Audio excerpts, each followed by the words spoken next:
This is Charter California Edition. I'm Brad Pomerance. Our guest, Roberto Pedace. He is a professor at Scripps College in Claremont. He's also the author of this book, which just came out over the summer, Econometrics for Dummies. I think it's written for me because when it comes to economics, some call me a dummy. So what is econometrics? Well, I think of econometrics as being a toolbox that contains the techniques that allow economists to test theories and quantify economic relationships. And so I tend to use it a lot in my field in labor economics. Right. So not being an econometrician, but more of an applied econometrician of sorts in my field of labor economics. And let's talk about labor economics, because California made news in a very significant way when Governor Brown signed a law to increase the minimum wage in our state. It will ultimately hit $10 an hour. What's your sense of that move? Without giving too much of the punchline away, what's your sense of that move? I think my sense is that it's mixed. The results can be mixed. I think there are certainly benefits that can result from the higher minimum wage. Some workers will have higher incomes, more purchasing power. Right. But there could be also some workers who are harmed by the increase in the minimum wage. My research, for example, has shown that higher skilled workers might benefit, but the lowest skilled workers might be harmed by the increase in the minimum wage. It seems counterintuitive. Yes, in some ways, yes, but you have to remember that a large number of lower skilled workers are unemployed workers trying to find maybe that first job or trying to find a job after a long period of unemployment.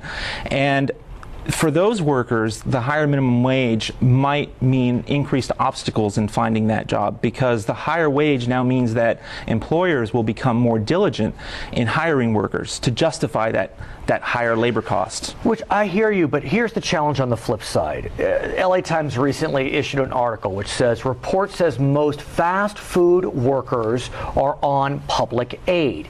Fast food workers tend to be minimum wage workers. And so what does this mean? That the minimum wage is not enough to live on. And so who's paying the gap? We are. And so where do we go from here when we know that the minimum wage isn't working, but yet your concern is it could squeeze lower skilled out of the labor force? Yes, and I wouldn't say that the minimum wage isn't working. What I would say is that we need to be cautious, and that we need to understand that there might be benefits as well as costs to an increase in the minimum wage. And so while the minimum wage increase might help some fast food workers, it would help those workers who currently have fast food jobs and are able to retain those jobs when the minimum wage increases. The problem is that what do you do about those workers who don't currently have jobs?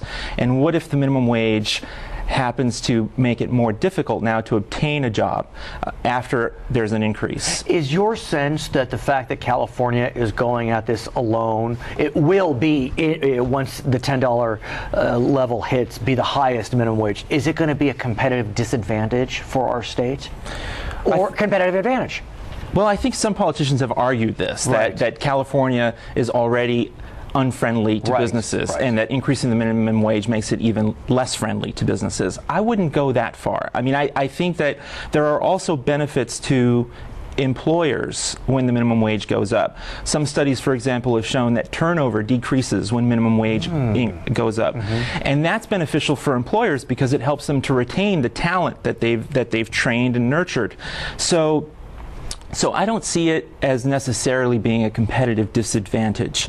And we have to remember as well that California isn't the only state that has a minimum wage that is above the federal standard. There's about 14. Well, it tends to be the bluer states. I mean, if you look at them, yes. I mean, the bluer states tend to have these higher minimum wages, and those states also tend to be more affluent. And as a result, it's more expensive to live in these states. So in some ways, our $10 minimum wage, if you took, that into Oklahoma or wherever it may be, it winds up being the same as their minimum wage because of our cost of living.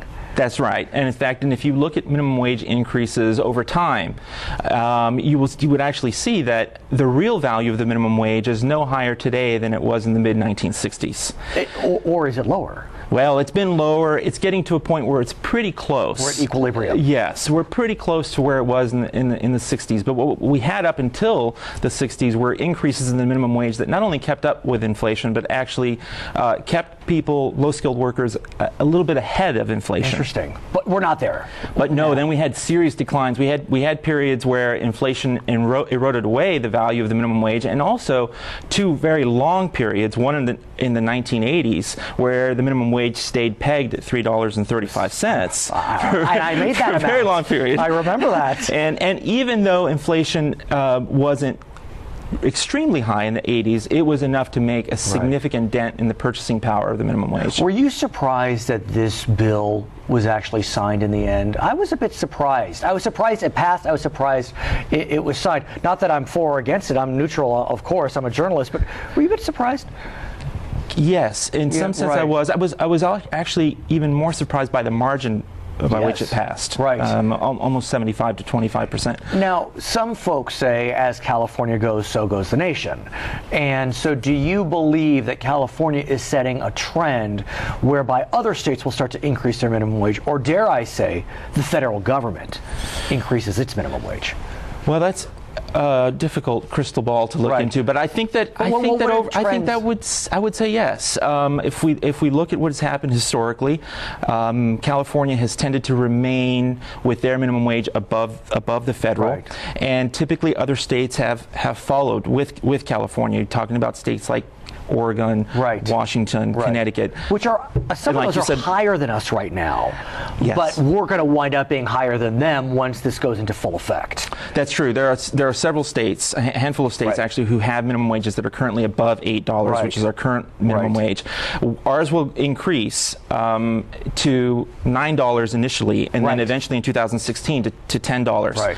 That would make us the highest, but we don't know what the other states are going to do in between. What about the federal level? On the federal level, do you think the federal minimum wage right now is $7.25? And so, what's your sense of that? I mean, that's a big gap between $7.25 and $9 and/or $10. I think it's a big gap, but as you mentioned before, there's also a big gap in cost of living across the country. And so what happens with the federal minimum wage is that all the states have to abide by that wage, even if they don't have their own state minimum wage. I see. So the federal supersedes. The only time the state minimum wage supersedes is when it's above the federal standard. But do you see any movement, I mean, under this Congress, who knows, but any movement generally towards increasing the when was that set? Do you know, sir? The 725? How long has that been in place? 725 was set in 2009, I believe. Oh, so not that long ago. No, not too long. So do you think it's time that we look at the minimum wage federally? President Obama has mentioned the federal minimum wage, so I think it is on his mind at least. But the problem is there have been so many other things that have come up that I don't know if there is that momentum that you speak of to really increase that federal minimum wage. It's been mentioned. But I don't see the momentum building up. So I must ask you, since you are a labor economist, we know that unemployment has been a bit stubborn in California. We are seeing the trend lines decrease, but we continue to be about 3 points above the national average. What's your crystal ball say about California unemployment? Well, I think the recovery is slow everywhere, and I don't think California is going to be very different in that regard. And I think the problem is that some of the policymakers have used that high level of unemployment to argue that increasing the minimum wage is not a good idea. You're right. The problem with that argument is that there are other states, like I mentioned before, that have a minimum wage that is above the federal that don't have the same unemployment problem that California has. So it's difficult to say that it must be attached to this higher minimum wage. Okay, his name is Dr. Roberto Pedace. He is a professor of economics at Scripps College, and he is the author of this book, Econometrics for Dummies. My name is Brad Pomerance.